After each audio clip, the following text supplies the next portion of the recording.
Hola, bienvenidos a este canal de los libros. Mi nombre es Oscar y en este episodio me gustaría recomendarles la lectura de un libro que se llama Las enseñanzas de Don Juan, escrito por Carlos Castaneda. Ahora, en el 2018, este libro cumple 50 años desde que se publicó, que fue en 1968. Carlos Castaneda publicó una serie de libros en el que Las enseñanzas de Don Juan es solo el primero. Luego viene Una realidad aparte, Viaje a Ixtlán, Relatos de poder, etc.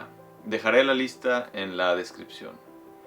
Y bueno, pues hablar de este libro representa de varias dificultades. En primera, porque hay una gran variedad de representaciones e interpretaciones respecto al significado y valor que tienen los libros de Carlos Castaneda. Personalmente me considero alguien que no cree en la magia ni en lo sobrenatural. Soy una persona que se considera a sí misma que ha leído una o dos cosas y que no es tan impresionable ni esotérica. Así que también existen lectores que han leído muy poco y que de pronto al leer a Carlos Castaneda y ya traen ideas consigo que los hace creer en tonterías, ¿no? Yo pienso que creer en duendes, en fantasmas, en espíritus es una plena idiotez y no pienso disculparme ante las personas que creen en ese tipo de tonterías, puesto que me parece que les hace falta un tornillo o un poco de pensamiento crítico, como que no se han puesto a observar el mundo con detenimiento. La verdad es que no entiendo cómo es que alguien llega a la conclusión de que existen este tipo de cosas. Así que mi interpretación de este libro de Carlos Castaneda es completamente literaria y antropológica. No tiene nada que ver con otras interpretaciones que van a encontrar en internet de la lectura, en la cual se adentran en lo que son los seres inorgánicos, cosas esotéricas que absorben energía de los sentimientos humanos y cosas de ese tipo. Para mí, Carlos Castaneda, como persona, como él mismo, no importa. Él como persona me es irrelevante. De hecho, hay historias sobre él en las que se lo describe como un charlatán y el líder de una secta en la cual 4 de sus seguidoras desaparecieron en el momento en que Carlos Castaneda se murió. A estas 4 mujeres se las conoce como las brujas de Castaneda. A una de ellas la encontraron muerta dentro de un coche en un desierto de California, una cosa de ese tipo. Y al parecer estaba haciendo un ritual o no sé qué, o se suicidó. No se sabe. El punto es que los libros de Carlos Castaneda son una cosa y Carlos Castaneda como persona y lo que haya hecho o no haya hecho son otra cosa totalmente distinta. Y es importante hacer esa distinción, me parece. Sus libros son una experiencia literaria que provocan a la razón. Y eso a mí me gusta, porque desafía nuestra experiencia cotidiana al confrontarla con algo distinto. En parte, otra de las razones por las que me interesa recomendar este libro y que está ligada a lo que he hablado de los libros de Byung-Chul Han es que estos libros presentan algo otro, una alteridad, algo que para muchos está más allá de lo que comprenden. Para mí, lo que estos libros contienen, antes de haberlos leído, era lo otro. Y puesto que en el mundo ya encontramos que casi todo es igual, me parece que recomendar este libro es una invitación a conocer algo otro. Algo que está más allá de lo que alguien conoce o se imagina que conoce. Este es un libro de ficción. Punto, se acabó. Es una novela que Carlos Castaneda hizo mezclando conocimientos de diferentes culturas ancestrales entre ellas y adhiriéndole además un aspecto antropológico, que me parece que es realmente la carnita de esta novela. Carlos Castaneda estaba estudiando antropología en la Universidad de California en Los Ángeles cuando escribió esta novela. Él mostró unas conversaciones que tuvo con un supuesto indio yaqui llamado Don Juan Matus a sus maestros, como un trabajo para que lo exentaran de una materia. Pero Don Juan no es más que un personaje de ficción. Él lo inventó. Si empezamos a dudar de que Don Juan Matus es un personaje de ficción y se cree que puede ser real, entonces también se pueden empezar a creer que otras cosas que nos dice Don Juan son reales. Así que hay que tener cuidado de discernir entre una historia de ficción y la realidad. A los maestros de la universidad en la que Carlos Castaneda estaba les parecieron interesantes estas conversaciones y de algún modo luego se formó el libro de las enseñanzas de Don Juan. Y se publicó, se volvió famoso y es uno de los libros que más conocidos del mundo. Hay que tomar en cuenta que a Carlos le tomó alrededor de 7 años escribir este libro. No fue algo que tomara poco tiempo. Es una novela muy bien trabajada y muy bien escrita y con toda la intención de confundir a los lectores.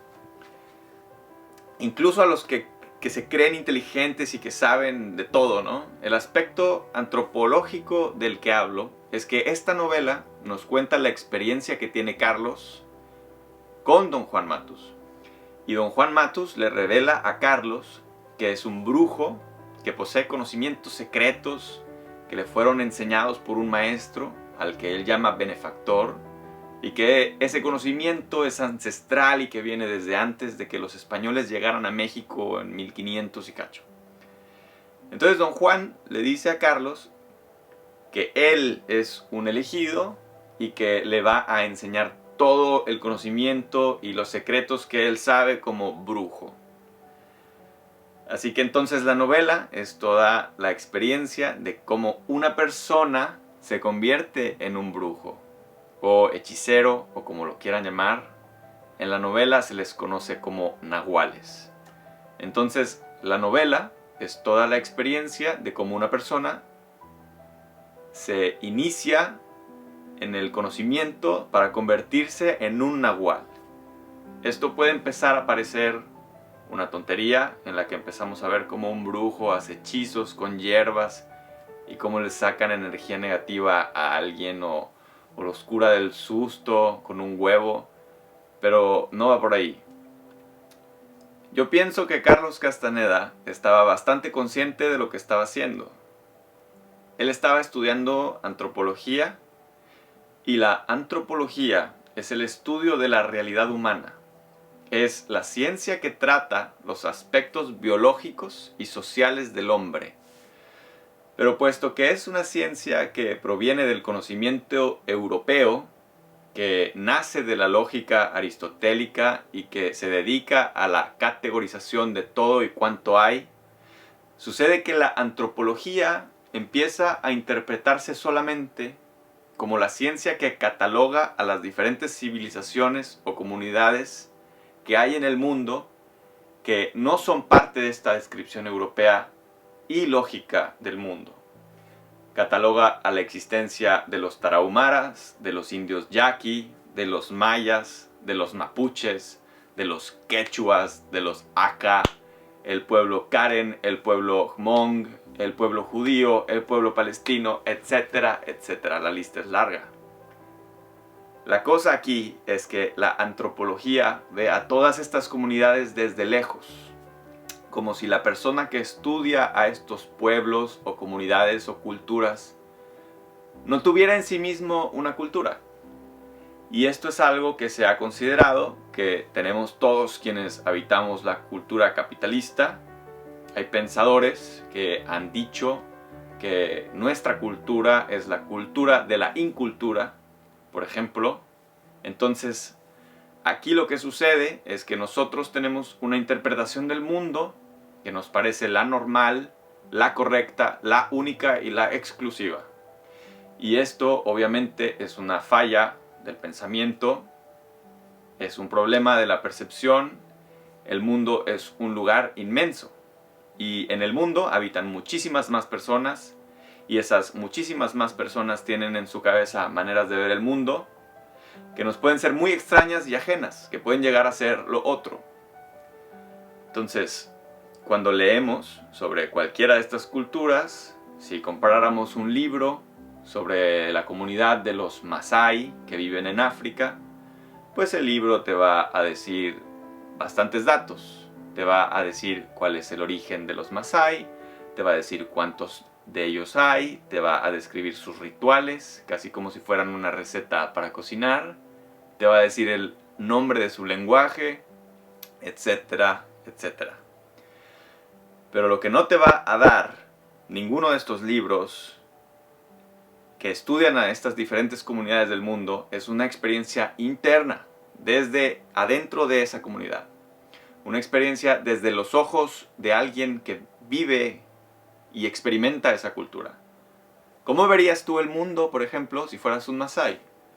¿Cómo verías tú el mundo si fueras un Tarahumara? ¿Cómo verías tú el mundo si fueras un brujo como Don Juan Matus? Y ese es el aspecto antropológico que ningún antropólogo había explorado antes, por lo menos no como lo hizo Carlos Castaneda. Carlos Castaneda escribió una novela que nos lleva de la mano a aprender a ver el mundo desde los ojos de otra cultura, desde otra interpretación, desde otra descripción del mundo.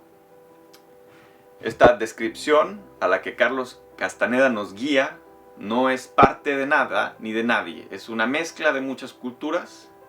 Podría decirse que es prácticamente una mezcla de todas las posibles posibilidades. El punto de experimentar la lectura de esta novela es darse cuenta que somos como somos porque crecimos en una ubicación geográfica muy específica, nos metieron a una escuela muy específica y aprendimos cosas muy específicas sobre qué es el mundo y cómo funciona. Pero que hay otros lugares donde pudimos haber nacido, otras escuelas a las que pudimos haber ido, otros maestros y otras cosas que pudimos haber aprendido. Y esas otras cosas pudieron haber sido nuestra realidad. Así que por tener este aspecto antropológico, me parece que las novelas de Carlos Castaneda tienen un gran valor literario, porque muchos otros escritores pudieron haberlo intentado también, pero quien de verdad lo logró hacer bien fue Carlos Castaneda, porque aparte, él hizo muchas cosas extrañas en su vida que fomentaban esa idea de que la realidad que cada quien conoce es solo una interpretación y que podemos movernos a otra interpretación en un tronar de dedos y desentendernos totalmente de la interpretación que teníamos anteriormente, sin importar los sentimientos de las personas que habitaban esa otra interpretación, por ejemplo. Para la psicología actual, que también es una ciencia nacida de la lógica, poder moverse entre descripciones de la realidad, de ese modo en el que Carlos Castaneda lo plantea, se conoce como esquizofrenia y se le cataloga como una enfermedad mental.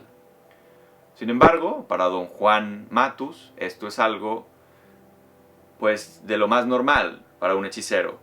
Y nos dice que no tenemos por qué seguir diciéndonos a nosotros mismos que somos de un modo o de otro y que nos estemos repitiendo siempre lo mismo en la cabeza, diciendo, me llamo así, y vivo aquí, y tengo este carro, y vivo en esta casa, en esta dirección. Para don Juan Matus, eso es solo una descripción del mundo en la que muchas personas se pusieron de acuerdo para vivir en ella. Pero muy bien puede existir otra interpretación que la reemplace. Y eso puede pasar de la nada. Como si de pronto, o sea, si todos hicieran eso, si sería un mundo esquizofrénico, ya nada tendría seguimiento. Mi interpretación respecto a las intenciones de Carlos Castaneda sobre su obra es que Carlos Castaneda fue un megalomaníaco que estudió antropología para identificar los puntos débiles de las estructuras sociales, ponerles minas y detonarlas para crear su propio pueblo. Su intención desde el inicio fue la de responder a la pregunta: ¿es posible crear una nueva civilización en la actualidad a partir del conocimiento que se tiene de cómo operan y cómo se formaron? No hay que olvidar que Carlos Castaneda estudió antropología. De hecho, en el mismo libro de las enseñanzas de Don Juan, menciona a dos pensadores que en mi opinión le ayudaron a crear su obra. Uno de ellos es Alfred Kroeber y el otro es George Simmel. Uno fue un antropólogo cultural americano y el otro un sociólogo y filósofo alemán. Él tuvo que haber leído la obra de estos autores y hecho una lista de todo lo que se ocupa para crear una nueva civilización. Se necesita, por ejemplo, de un sabio patriarca, que en este caso es Don Juan, de un rito de iniciación, de un periodo de aprendizaje, de obstáculos racionales que le son propios a toda interacción social, una ideología poderosa pero ambigua que justifique las acciones de esa cultura, un sistema de creencia, un léxico propio o interno, una comunidad, una búsqueda de poder, una jerarquía de poder, conocimiento secreto e interesante capaz de enganchar, un sistema de valores, un sistema de castigos o consecuencias en caso de no seguir el sistema, como también un sistema de recompensas en caso de sí seguirlo, y etcétera. La lista es larga. Finalmente, Carlos Castaneda siguió los pasos exactos para formar una nueva civilización y lo catalogó. Un nahual es un iniciador de nuevas civilizaciones. Y esto es realmente la magia o brujería de la que estamos hablando. Cuando vemos las estrellas en la noche, hay quienes en ellas ven solamente un punto tintinante. Otros ven constelaciones y hasta allí llegan. Luego hay quienes empiezan a observar que las estrellas se mueven, otros que algunas estrellas se mueven de una forma y otras de otra forma, como los planetas. Otros se dan cuenta de que unos son planetas y otras estrellas y otras lunas. Luego hay quienes llevan un registro de cada movimiento y al tener ese registro pueden crear un calendario de cuándo va a ocurrir un eclipse, de cuándo y dónde va a estar cada planeta y cada estrella y cada constelación y cada una de las irregularidades que pueden ocurrir en el cielo. Aquí hay que entender que una persona normal, si lee el libro de las enseñanzas de Don Juan, solamente va a ver las estrellas y ya. Otros van a ver acaso constelaciones, pero no cualquiera va a ver todo el registro que hay detrás. Carlos Castaneda vendría siendo un poco como el matemático que en la antigüedad, tras haber hecho cálculos, le fue posible anticipar los lugares y las fechas en los que iban a ocurrir los eclipses. Y las demás personas, puesto que no sabían nada de matemáticas ni de registro de datos, se quedaban atónitas ante semejante predicción. La diferencia está en que Carlos Castaneda, aquí lo que sabe es cómo funcionan las sociedades, qué las conecta, qué las desconecta, y ese conocimiento lo llevó a crear todos los pasos en una novela de ficción, cómo formar una nueva civilización, la cual luego formó en la vida real utilizando a quienes lo seguían. Y esas personas que lo seguían eran las personas que se hubieran asombrado de los cálculos del matemático y que lo seguían para tratar de averiguar sus secretos. La situación aquí es que Carlos Castaneda nunca reveló sus secretos porque tenía miedo de perder su poder. Y allí es donde está su punto débil. Y ahí está el motivo por el cual luego sus seguidoras más fervientes, las 4 brujas de Castaneda, cuando perdieron a su cabeza, que era Carlos Castaneda, se fueron como gallinas sin cabeza corriendo espantadas y pues se perdieron, nadie sabe dónde están y se encontró a una muerta, y quizá todas cometieron suicidio. Entonces, comentando esto con un amigo, me dijo que este tipo de traslado a una confusión de la propia identidad a la que se puede llegar leyendo a Castaneda se le conoce como una desterritorialización. Es un concepto que explica un filósofo francés que se llama Gilles Deleuze. Así que entonces les recomiendo leer este libro y considerarlo como una novela de ficción, porque si no pueden terminar como gallinas sin cabeza. Yo me enteré de la existencia de este libro porque alguien me contó que don Juan Matus le enseña a Carlos Castaneda cómo tener sueños lúcidos. Y en ese tiempo era algo que a mí me interesaba, me llamaba la atención y quería averiguarlo. Y es verdad, don Juan sí le enseña a Carlos cómo tener sueños lúcidos, pero eso ocurre hasta el tercer libro, en el libro que se llama Viaje a Ixtlán. Es algo que ustedes también pueden aprender a hacer leyendo los libros, pero no es la única manera. También si acaso quieren aprender a tener sueños lúcidos, hay lugares menos esotéricos donde les pueden enseñar técnicas para lograrlo. Esto lo pueden averiguar buscando en Google. Espero que les guste la lectura de esta novelita, es bastante entretenida. Hasta luego.